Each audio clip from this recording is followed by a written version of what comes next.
Bonjour. Dans ce nouveau tuto Android, j'aimerais vous montrer comment manipuler des informations stockées dans une base de données SQLite.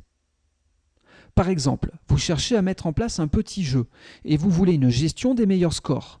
Eh bien, pourquoi ne pas stocker ces scores au niveau d'une base de données SQLite? C'est cet exemple que nous allons chercher à mettre en œuvre au travers de ce tuto. Notez que vous retrouverez les informations que je vais vous présenter au niveau de notre site web, cours.fr. Si vous cliquez sur la section Java, puis sur la sous-section Android, vous y retrouverez notre support de cours. Vous avez ici la table des matières, et donc vous pouvez sélectionner le chapitre sur les données persistantes au travers de SQLite. Et donc vous retrouverez ici toutes les infos que je vais vous présenter. Alors pour autant, pour ma part, je vais plutôt utiliser le studio et directement tout vous montrer par code. Donc regardez, je vais créer un nouveau projet, je vais l'appeler Test SQLite.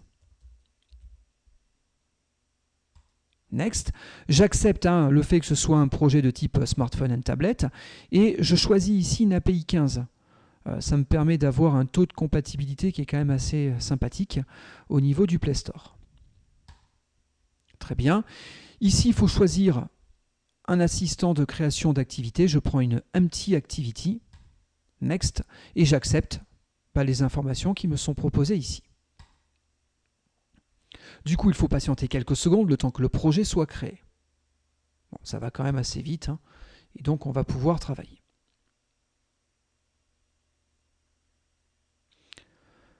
Très bien.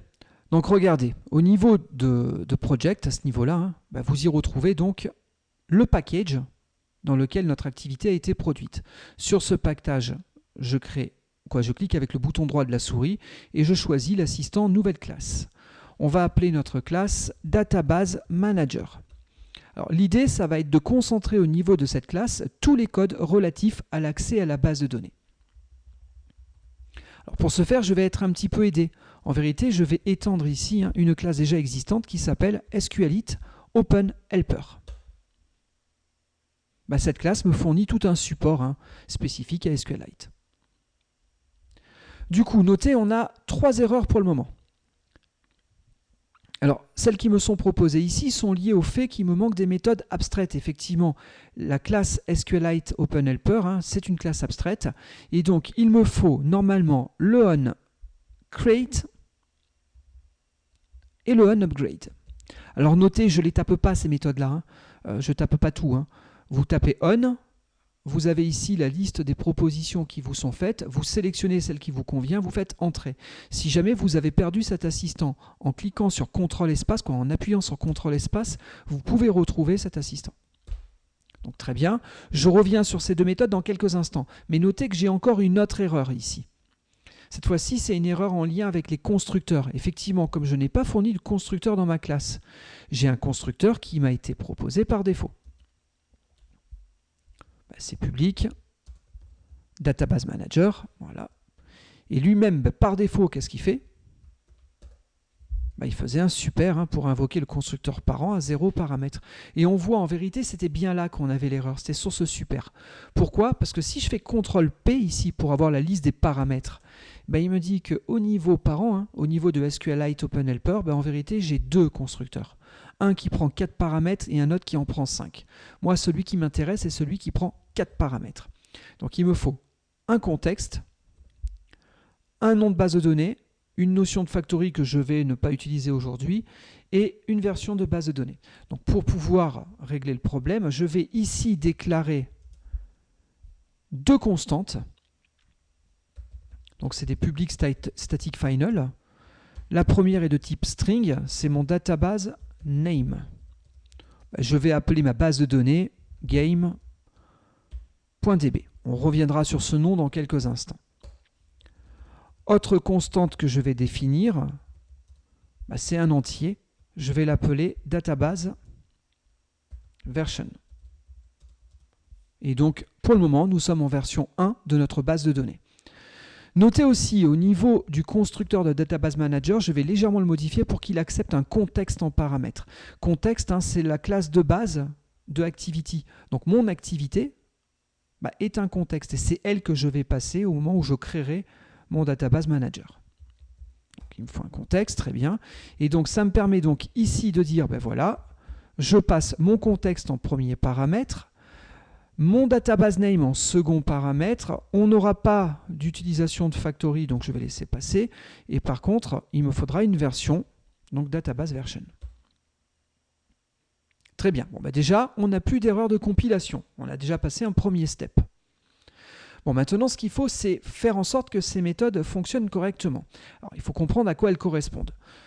Dans les deux cas, hein, ce n'est pas vous qui allez invoquer ces méthodes, c'est le système. Le système va automatiquement les invoquer en fonction que ce soit la première fois où on manipule notre base de données ou bien s'il y a une mise à jour de la structure de notre base de données. Donc le onCreate, bah, c'est la première fois. La première fois où vous allez déployer votre application sur votre smartphone, bah, effectivement, la base de données n'existe pas. Comment créer la base de données pour la première fois? Bon, bah, pour ce faire, il invoquera le onCreate et c'est à vous ici bah, de fournir tout le code nécessaire bah, pour créer cette base de données. Donc regardez, je vais créer une variable, je vais l'appeler strsql et donc elle va contenir un ordre SQL de construction de table. Ma table va s'appeler tscores et va être constituée de 4 colonnes. Alors pour simplifier un petit peu la lisibilité, je vais mettre la description des colonnes à la ligne en faisant une concaténation de chaînes de caractères. La première colonne, je vais l'appeler ID score. Ce sera un entier. Ça va être ma clé primaire, primary key, et elle sera gérée de manière automatique en auto-incrémentation. Donc ça, c'est ma clé primaire. Deuxième colonne, c'est le nom de l'utilisateur, le nom de celui qui a joué, hein, qui a marqué le score. Donc ce sera de type texte, et on va dire que le nom, il est obligatoire. Je ne peux pas avoir nul, hein, je ne peux pas avoir une absence de valeur. Il faudra forcément fournir un nom. On va aussi dire qu'il faut fournir un score. Bon, un score, c'est un entier. Il est obligatoire. Et puis, on devra fournir une dernière information. C'est le temps auquel on aura, l'instant auquel on aura marqué le score. Alors attention, je voudrais bien l'appeler when, sauf que when, c'est un mot-clé réservé du langage. Donc là, j'aurai deux possibilités pour m'en sortir. Une des possibilités consiste à rajouter un caractère hein, pour ne pas utiliser le mot when. Je vais me simplifier la vie et utiliser cette possibilité-là.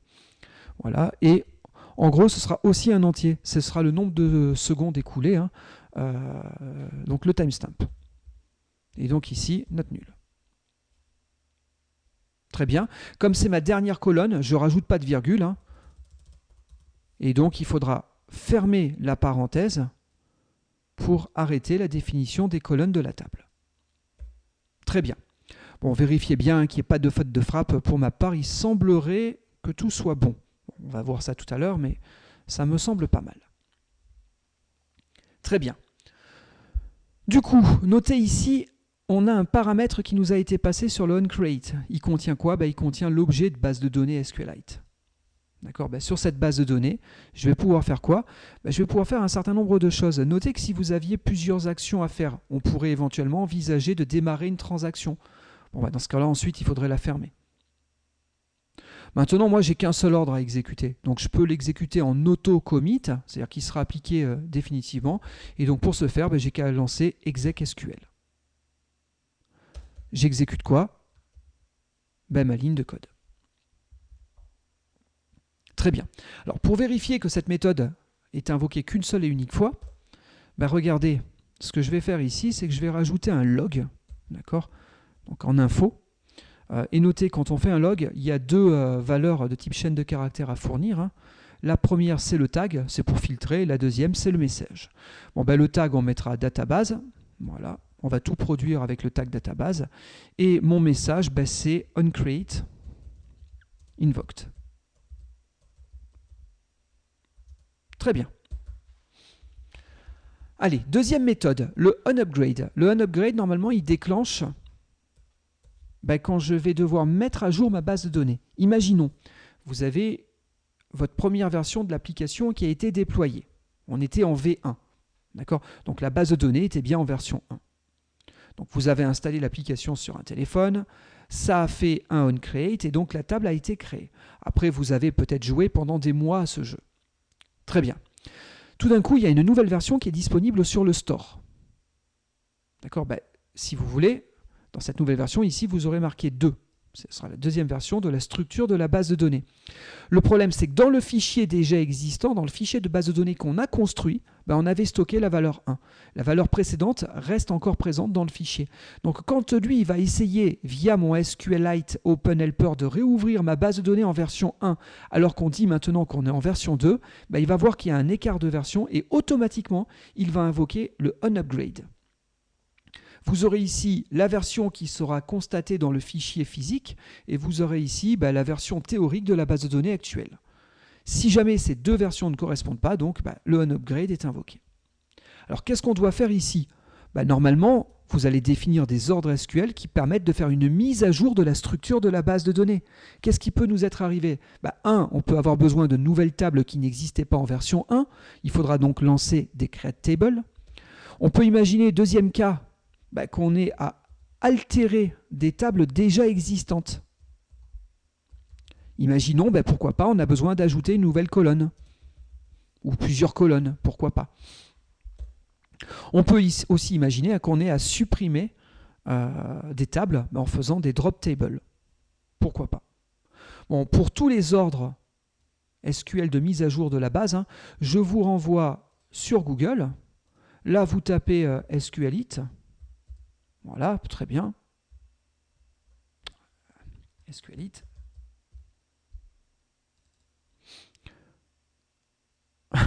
Je vais y arriver. SQLite, entrée, voilà. Et donc ici, vous retrouvez le nom, le site officiel de la base de données, et vous avez ici la documentation. Si vous allez lire ces documentations, vous devriez retrouver pas mal de choses sur le SQL à produire. Et donc, notamment, par exemple, sur le alter table. Très bien. Bon, moi, je vais faire quelque chose de simple. Néanmoins, juste histoire de mettre un code basique, je vais créer un ordre SQL de type drop table. Alors, c'est quand même assez violent ce que je suis en train de faire. Drop table, vous allez perdre l'intégralité des scores qui étaient jusqu'à présent stockés dans la base. Bon, grâce à mon objet DB, je vais faire un exec SQL et je vais envoyer mon ordre SQL. Et puis, regardez ce que je vais faire. Sur l'objet courant, je vais réinvoquer le onCreate. Alors attention, là, le onCreate va être réappelé, mais c'est moi qui l'invoque explicitement. D'accord? Et je lui repasse quoi? Il me faut un SQLite database. Ça tombe bien, j'en ai un ici. Donc je lui repasse l'objet DB. Bon, c'est juste au cas où il y a un changement pour voir qu'il y a quelque chose qui se passe. Dans la vraie vie, il faudrait réellement mettre à jour la structure de notre base de données. Bon, ici, je mets un onUpgrade invoked. Très bien.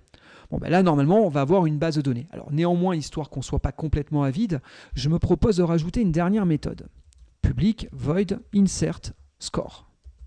À un moment donné, on va faire une partie, on a marqué un score, on va l'insérer dans la base de données. Si on insère un score, moi, j'ai besoin techniquement de deux informations. J'ai besoin de quoi? Du nom de la personne qui a marqué le score et du nouveau score. Pour la clé primaire, elle sera incrémentée automatiquement.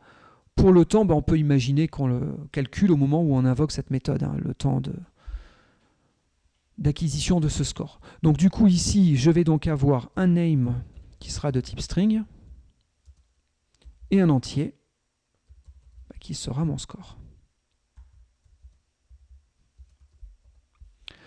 Qu'est-ce qu'on va faire à ce niveau-là? Je vais préparer un ordre SQL de mise à jour de ma base de données. Donc str SQL, ça va être quoi? Ça va être insert into tscores. Maintenant, quelles sont les colonnes dans tscores que je veux mettre à jour? Le name, le score et le when. Values. Et là, maintenant, il va falloir que j'insère les valeurs à injecter. Première valeur, c'est le name. Alors, notez qu'on a un petit souci sur le name. Le name, c'est une chaîne de caractères. D'accord? Or, Une chaîne de caractères s'introduit via une simple cote. Il ne faudrait pas que dans le nom qu'on nous fournisse, hein, que j'ai mis une simple cote. Donc, si c'est le cas,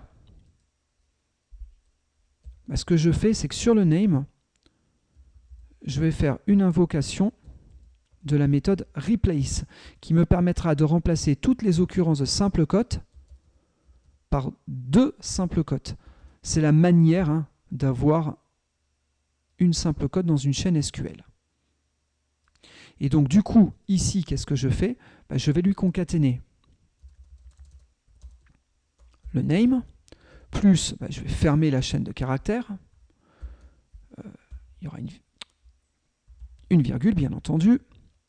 Deuxième paramètre à fournir, ben, c'est le score, qui est numérique, plus une virgule. Et le dernier paramètre, c'est le nombre de millisecondes, quoi, le temps, le timestamp, hein, écoulé au niveau de notre objet date. Donc là, je vais faire un plus new date. Donc je vais prendre la date dans java.util. Et sur cette date courante, je vais récupérer le timestamp. Et c'est ce timestamp que je vais envoyer en base de données. Je concatène quoi? Bah, une parenthèse fermante, hein, pour fermer la liste de mes paramètres. Très bien. Maintenant, ce que je veux, c'est envoyer cet ordre SQL dans la base. Alors jusqu'à présent, pour envoyer un ordre SQL, il nous fallait un objet de type SQLi database, sur lequel on pouvait lancer certaines actions. Là, le problème, c'est que j'en ai aucun qui est passé en paramètres. Comment je fais ça? Ce que je vais faire, c'est sur this. Donc this, c'est qui? C'est le database manager. Je peux faire un get writable database. Effectivement, ce que je cherche à faire ici, c'est une mise à jour. Donc il faut qu'on autorise les mises à jour. Donc je prends un get writable database. Sur cet objet-là, je peux faire un exec SQL et je peux envoyer mon ordre SQL. Allez, toujours pareil, je fais un petit log juste pour vérifier que j'y passe bien.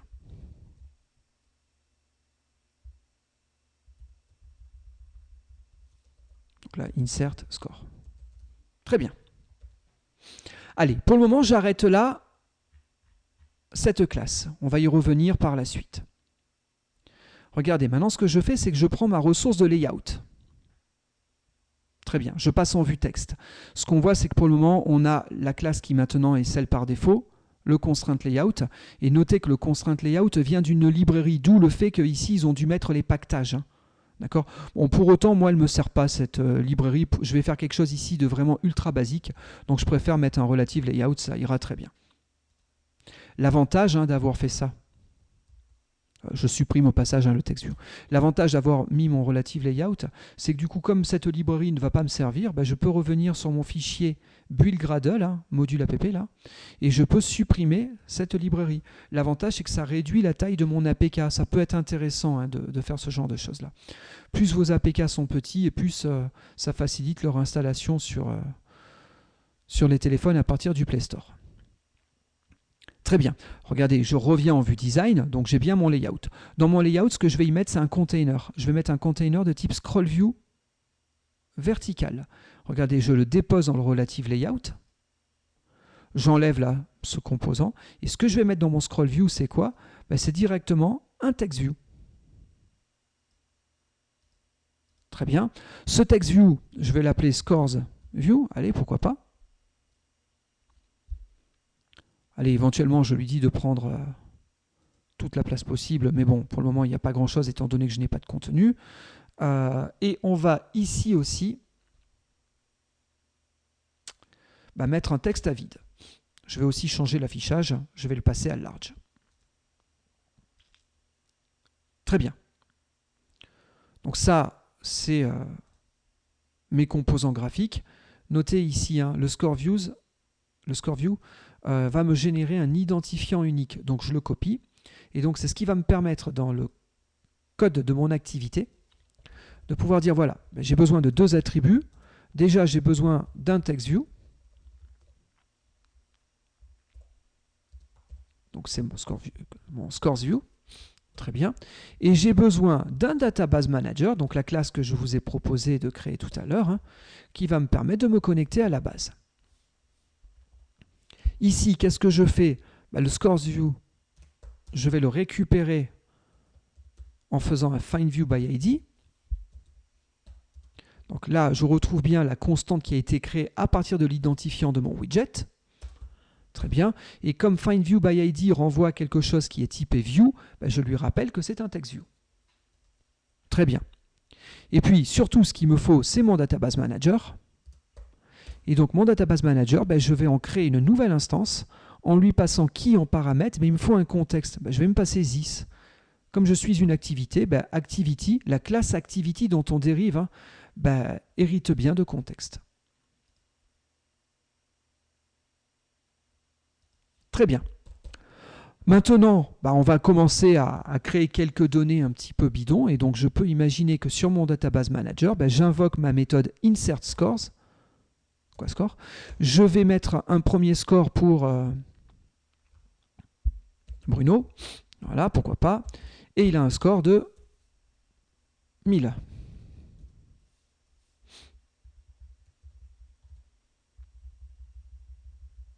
On va mettre Christelle.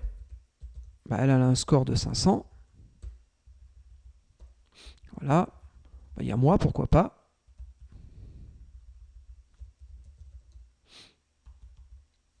J'ai un score de 250. Et puis il y a Aurélie.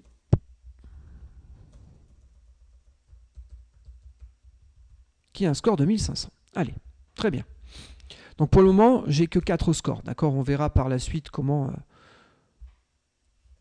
en insérer d'autres hein, pour avoir un top 10, pourquoi pas. Très bien, pour le moment, j'ai inséré ces scores-là. Et donc sur mon database manager, je vais faire un close. Donc ça ferme la connexion avec la base de données. Regardez, pour le moment, je m'arrête là et je vais lancer ce code-là au niveau de mon émulateur. Alors ça va mettre quelques secondes à démarrer, donc on va lui laisser le temps de faire ce qu'il a à faire. Mais notez que je vais vouloir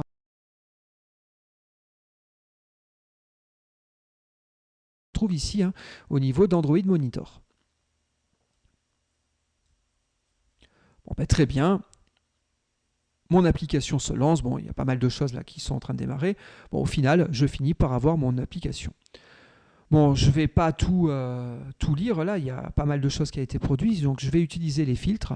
Ben, normalement, si je vais sur Database, sur mon filtre, ben, vous voyez, on a bien eu un onCreate qui a été invoqué.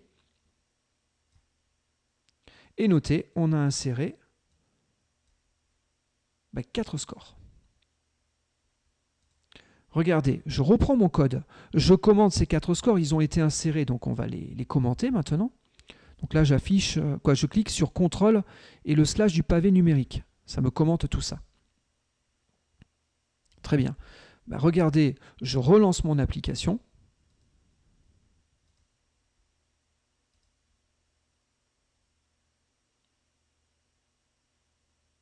Ben, notez que le onCreate ne devrait plus déclencher.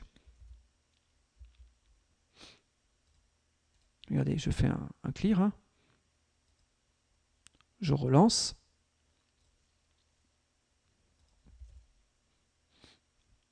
Ben, vous voyez, il n'y a plus de logs qui apparaissent. Pourquoi? Ben, parce que maintenant, la base de données, elle a été créée. Hein. Et cette base de données, elle a nos 4 entrées qu'on vient de créer à ce niveau-là. Très bien. Alors, ce que je voudrais vous montrer, c'est que cette base de données, elle existe vraiment. Donc, on va faire une petite pause. On va lancer un petit outil qui est ici, hein, qui s'appelle, dans la section Android, hein, qui s'appelle Android Device Monitor. Regardez, ça va mettre quelques instants, mais donc ce petit outil devrait finir par apparaître. Et cet outil, bah, il est intéressant parce qu'il me permet notamment d'explorer le file system de mon périphérique. Alors attention, il ne peut afficher le file system du périphérique. En tout cas, il va vous permettre d'afficher 100% de ce file system qu'à partir du moment où votre système a été routé. D'accord? Il se peut que votre émulateur ne soit pas routé. Avant, les émulateurs étaient systématiquement routés. Depuis quelques temps, bah maintenant, ils ne le sont plus par défaut. Ce qui veut dire que si là, vous n'arrivez pas à ouvrir l'entrée data/data, moi, ce que je veux, c'est voir le contenu de ce dossier-là. Si ici, il vous affiche inexorablement rien, d'accord, bah, c'est que votre téléphone virtuel n'est pas routé. Dans ce cas-là, vous prenez une console Et vous lancez l'outil ADB. Alors, il fait partie du SDK. Si vous n'avez pas le pass qui pointe au bon endroit, faites pointer votre pass sur le bon dossier pour avoir accès à l'outil ADB qui est fourni par le SDK Android. Et si vous tapez ADB route, ça route normalement le périphérique virtuel qui est en cours de fonctionnement. Alors attention, il faut qu'il n'y en ait qu'un seul qui tourne, sinon il ne sait pas lequel prendre, et dans ce cas-là, il y aurait une config supplémentaire à faire pour choisir le périphérique à router. Donc là, le fait de le router, ça va passer mon téléphone je vais m'y connecter en administrateur, et donc j'aurai accès à 100% du file system. Attention, on ne route pas un système physique. Votre téléphone physique, ne le faites pas. Parce que si vous le routez, ça veut dire qu'à partir de là, toute application s'exécute en route, et donc ça veut dire que toute application a accès à 100% du file system. Pour choper des virus, il n'y a rien de mieux. Donc on ne route qu'un système virtuel, notre émulateur. Très bien. Regardez donc maintenant dans data/data. Là, vous retrouvez tous les packages correspondant à toutes les applications qui sont installées sur votre système Android.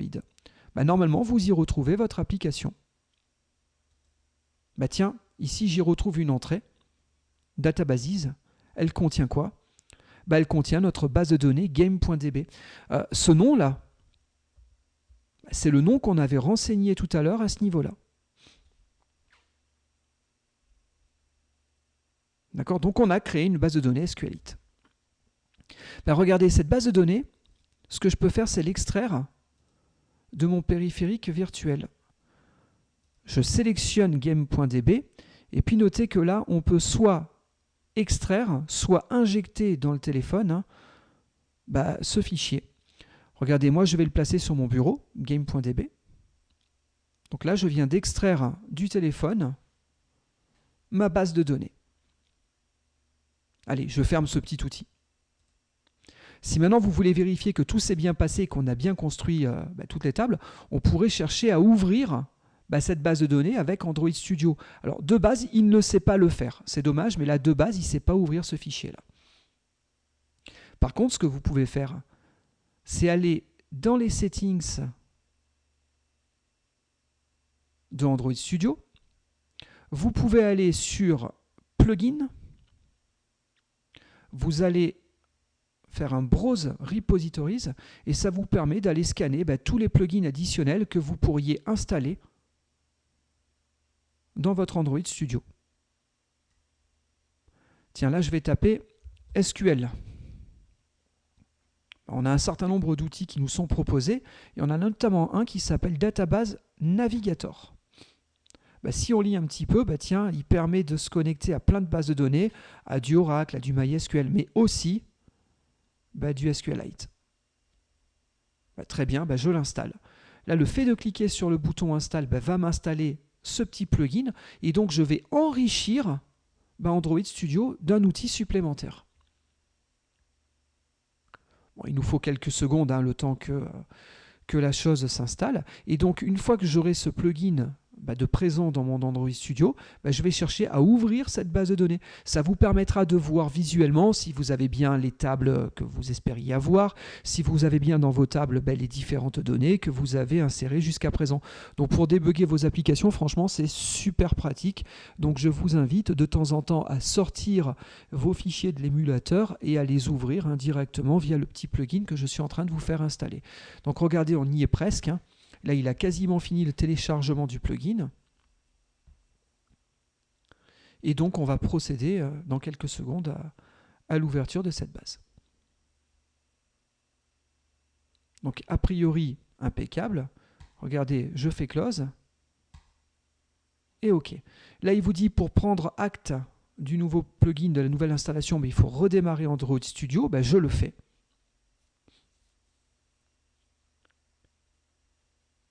Voilà, on y est presque. Très bien, donc il réouvre mon projet. Et donc maintenant, je peux naviguer dans ma base de données. Vous avez vu, là, on a un nouveau menu qui s'appelle DB Navigator. Voilà. Et puis notez qu'ici, on a aussi une fenêtre qui va me permettre de me connecter à la base. Donc à partir de là, je vais ici ajouter une nouvelle connexion à ma base de données. C'est une connexion à une base de type SQLite. Très bien. Je lui donne un nom. Allez, game.db, pourquoi pas. Et puis ici, je viens rajouter un fichier. Ce fichier, je clique sur Browse. Et donc, oui, alors j'avais déjà une ligne. Là, je dis une bêtise. J'en avais déjà une ici. Donc, utilisez la ligne qui est déclarée à ce niveau-là. Vous cliquez sur point, point, point. Vous allez sur votre desktop. Et normalement, vous devriez pouvoir y retrouver la base de données à ouvrir. À partir de là, vous faites OK. Normalement, vous devriez retrouver ici votre base de données avec toute sa structure. Et donc, on voit qu'on a notamment une table. Il y a d'autres tables ici, mais ça, ce sont des tables qui sont internes à SQLite et sur lesquelles on n'a pas trop à travailler. Nous, la nôtre, j'ai utilisé un préfixe. Là, c'est toutes celles qui commenceraient par T underscore, pourquoi pas. Et donc, sur cette table, vous voyez, je peux faire un edit data. Voilà, je fais OK. Ah oui, j'enlève la clause where, je veux toutes mes... Je recommence. Je m'y suis mal pris. Voilà. Et donc voilà, j'ai supprimé le filtre et j'ai donc sélectionné toutes les données, mais sans filtre. J'ai juste fait un select étoile from table. Bon, du coup, on retrouve bien les données qu'on avait insérées dans cette base. Parfait. On a bien les 4 colonnes qu'on a créées aussi. Notez que si ici vous cliquez à ce niveau-là, vous retrouvez la définition de vos 4 colonnes. Donc c'est parfait, il semble bien qu'on ait créé notre base de données, elle a bien déjà des données, donc c'est parfait. Bon allez, je réduis cet écran-là. Maintenant, ce que je voudrais tester, c'est est-ce que mon onUpgrade il va déclencher ou pas. Regardez, pour ce faire, je vais faire une manip toute simple. Je vais ici basculer en version 2 de ma base de données. Bon, si tout se passe bien, quand on va déployer la nouvelle version, comme pour le moment le fichier, lui, il est toujours en version 1, le onUpgrade devrait déclencher automatiquement. Bon, notez, nous, on est un peu violent. Ce que je fais, c'est que je détruis la base de données T-Scores et je la recrée. Donc, normalement, on va se retrouver à vide. Regardez, je déploie mon application dans l'émulateur. On patiente quelques instants.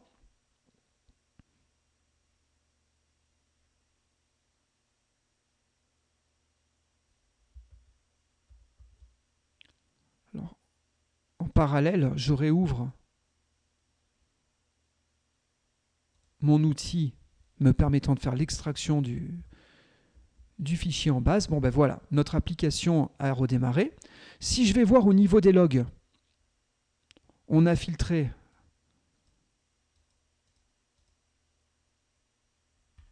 j'ai dû avoir d'autres logs en cours de route étant donné que j'ai fait ça. Bon, c'est pas grave, regardez. Ah oui, je sais pourquoi.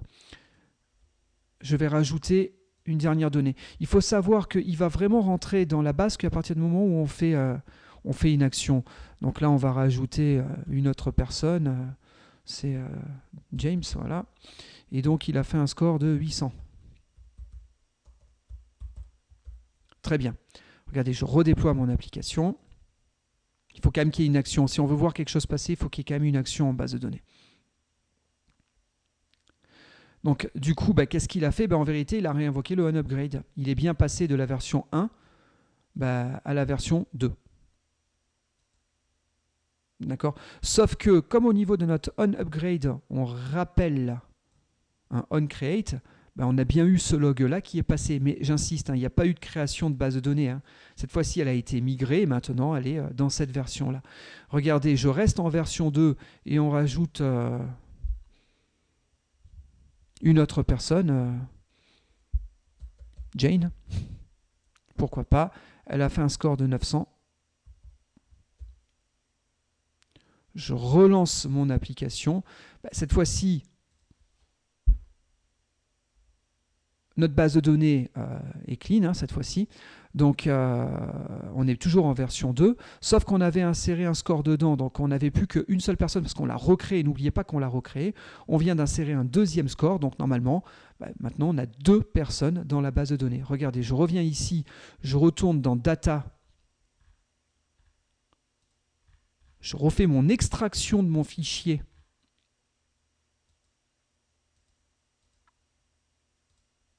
Pour vérifier dans quel état nous sommes. Donc normalement, le fichier a été écrasé, impeccable. Là, ce que je fais, c'est que je me déconnecte et je réouvre cette base de données. Voilà. Et normalement, si je reviens au niveau des tables et qu'on recharge les données,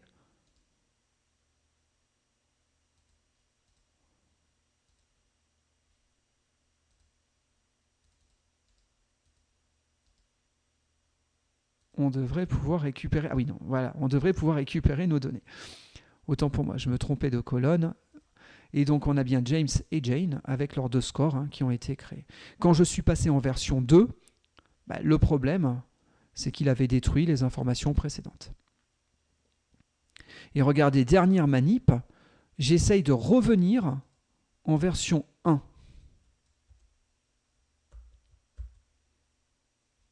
Je relance mon code. Et là, ça va produire une erreur. Mais je voudrais vous montrer cette erreur pour être sûr que si vous l'obtenez, que vous soyez capable de réagir rapidement. Là, il me dit quoi? Il me dit qu'il a un souci de démarrage de mon activité. Pourquoi? Parce qu'au niveau du onCreate de l'activité, on a cherché à ouvrir notre base de données. Et donc, on a récupéré une SQLite exception qui nous dit qu'on ne peut pas faire un downgrade de la version 2 vers la version 1. D'accord? Donc maintenant, si je dois changer, je ne peux plus que incrémenter mes numéros de version. Très bien. Bon, ça c'est pas mal. Donc aujourd'hui, on est en version 2 et donc on a déjà des données. Bon, regardez, je vais rajouter une nouvelle méthode au niveau de mon database manager. Je vais faire un public qui va me renvoyer une liste. Et je veux une liste de quoi? Je veux une liste de score data. Pourquoi pas? Je vais créer une nouvelle classe qui va me permettre de stocker les données associées à chaque score. D'accord? Ma méthode, elle va s'appeler read top 10. Elle me permet de lire le top 10. Pourquoi pas? Et donc, on devra renvoyer une collection. Donc, regardez, je commence juste à préparer un petit peu le terrain. Voilà, ce sera nos scores. Et ce sera une nouvelle ArrayList.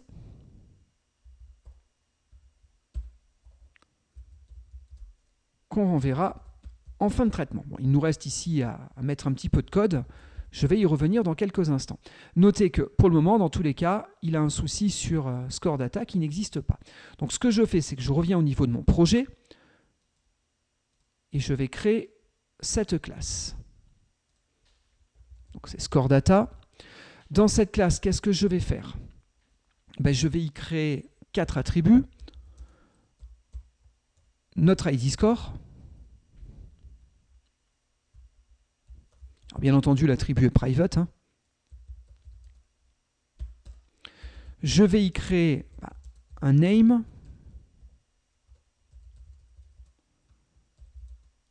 Le score à proprement parler.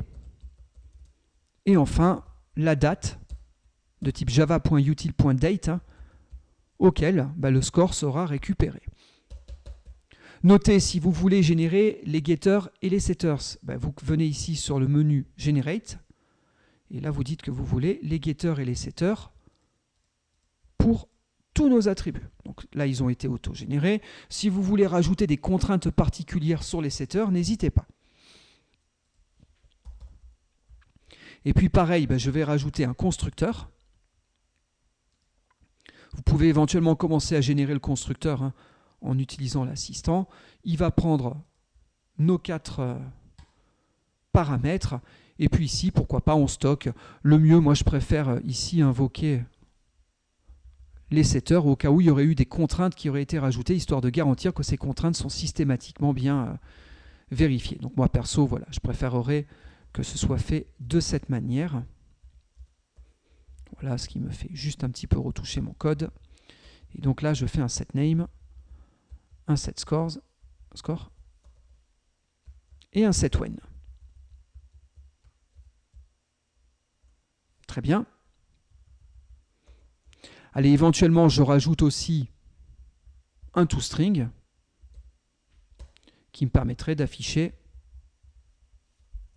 un objet de type scoreData. On imagine, on affiche l'ID suivi d'un 2 points, suivi du nom de la personne qui a passé le score. Hein. Une petite flèche, pourquoi pas. Le score. Et enfin, on pourrait imaginer at et pourquoi pas la date à laquelle le score a été constaté. Allez, on va dire que cette classe-là, elle est parfaite et donc elle me permettra de manipuler mes scores. Du coup, je reviens au niveau de mon database manager et donc là, il va falloir que je travaille. Alors, je vais vous montrer deux manières de procéder ici pour relire le top 10. La première technique, elle consiste à utiliser un ordre SQL. Bon, ça veut dire que vous devez maîtriser le SQL pour récupérer vos données. Donc regardez, string strSQL. C'est quoi? C'est un select étoile from tscores, order by score, décroissant, je veux les scores les plus forts en haut. Hein. Et en vérité, je ne les veux pas tous, j'en veux combien? J'en veux que 10. Je veux le top 10. Bon, sachant que pour le moment, on n'y est pas. Hein. Pour le moment, on a beaucoup moins de personnes que souhaité. Bon, on en rajoutera par la suite pour avoir un vrai top 10. Très bien. Et donc maintenant, je vais vouloir récupérer ces données. Pour récupérer ces données, il va falloir créer un objet de type cursor. Donc ce cursor, il vient de la librairie Android. Très bien, je vais l'appeler cursor. Et qui c'est qui va me renvoyer un cursor? En vérité, c'est grâce à mon SQLite OpenHelper. Dessus, je vais récupérer un get readable database. Et sur lui, je vais faire un raw query. Un raw query, comme vous pouvez le voir au niveau des paramètres, il accepte une chaîne de caractères SQL. Très bien.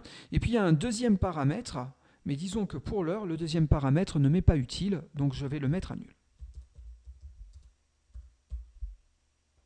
Normalement, arrivé à ce stade-là, on a notre curseur. Le curseur, ce qu'on va faire, c'est qu'on va se placer sur le premier. Très bien. Maintenant, attention, peut-être que je n'avais pas encore fait de partie, peut-être que j'ai 0 score. Donc dans ce cas-là, on peut envisager à ce que le premier, il n'y en ait pas réellement et qu'on soit sur un taquet de fin, si vous voulez. Le curseur, si vous voulez, il y a un taquet de début, un taquet de fin qui sont autour des données que vous allez récupérer.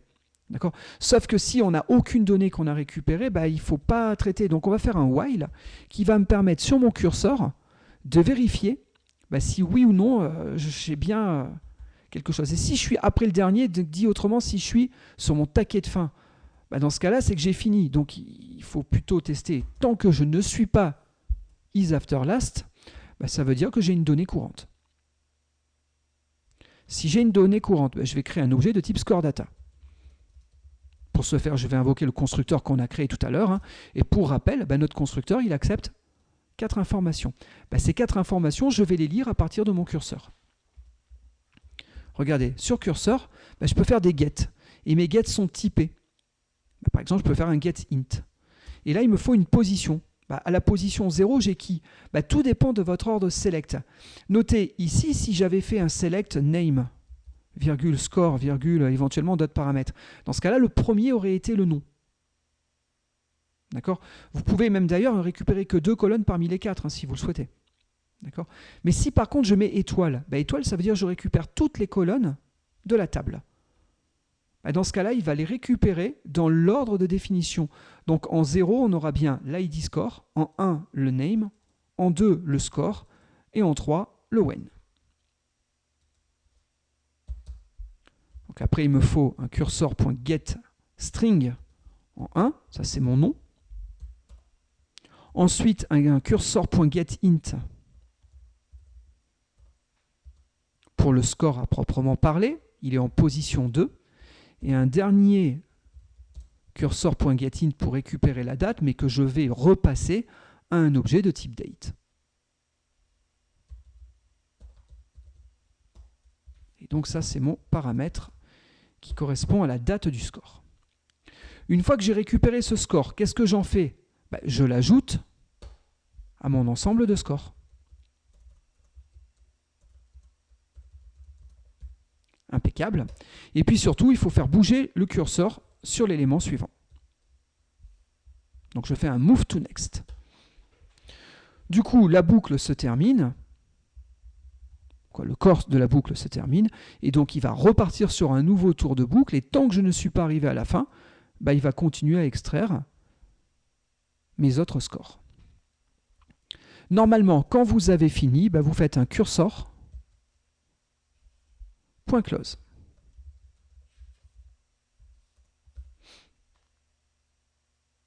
Pourquoi pas? On va vérifier si ce read top 10 fonctionne correctement ou pas. Donc regardez, je reviens au niveau de mon activité. Bon, je commente les scores. D'accord, pour le moment, on a 2 scores. Bon, regardez, je vais ici faire une liste de score data.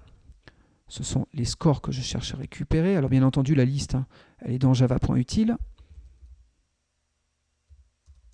Et donc, je vais la récupérer grâce à mon database manager sur lequel je vais invoquer ma méthode readTop10. Une fois que j'ai récupéré ma liste de scores, je vais faire une boucle, un for each, sur tous mes scores. Donc ça va me renvoyer un par un objet de type score data. Et donc je vais pouvoir, au niveau de mon score views, donc c'était le composant graphique qu'on a mis dans la zone centrale, je vais pouvoir faire un append, et je vais faire un append du toString du score. Allez, avec un petit retour à la ligne éventuellement, voire 2, parce que je pense qu'avec la date, ça va passer sur 2 lignes. Donc comme ça, ils seront bien espacés. Impeccable. Normalement, ça devrait afficher tous les scores qu'on a de stockés dans la base. J'ai commenté ici l'ajout, donc normalement, on ne devrait plus ajouter de nouveaux scores. Bon, vérifions si tout ça fonctionne correctement.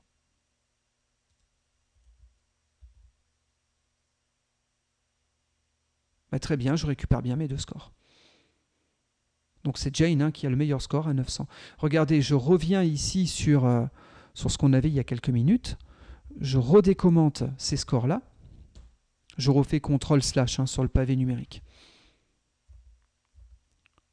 Je relance l'application.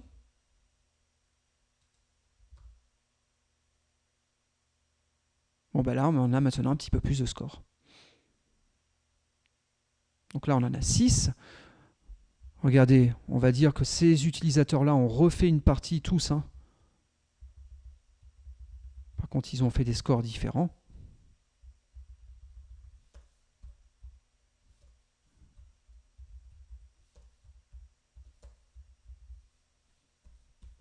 Très bien.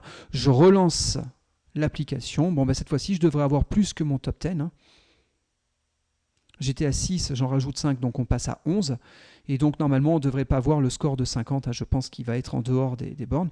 Notez que comme j'ai mis un scroll view, on peut faire scroller la zone centrale. Et donc, effectivement, le dernier score ici, c'est 100. Allez, j'ai Bruno qui refait une partie. Il refait un score de 800. Bon, on a bien notre top 10. Normalement, on n'a que les 10 meilleurs résultats qui doivent être renvoyés à ce niveau-là.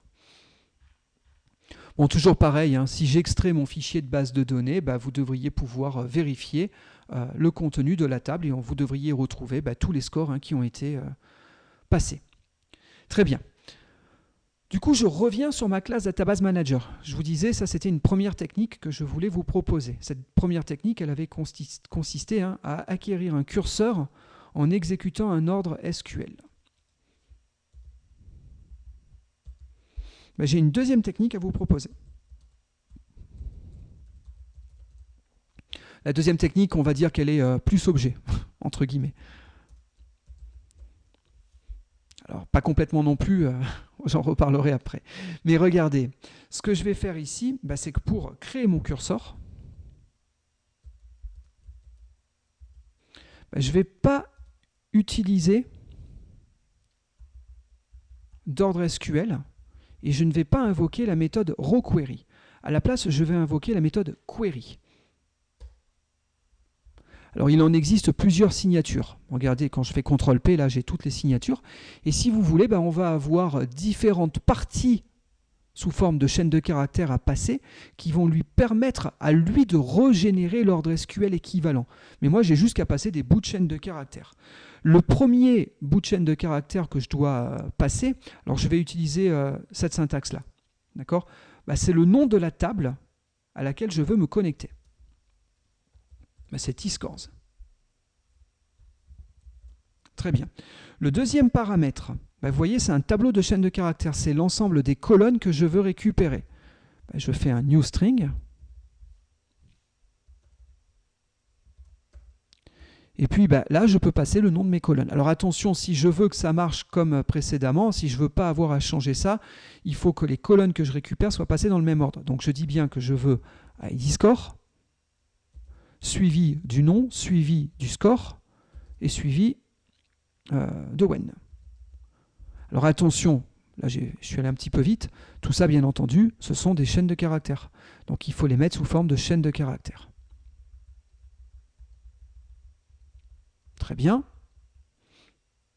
Allez, comme ça prend pas mal de place, je passe à la ligne, voilà. Suivi de quoi ? Regardez, je refais CTRL-P.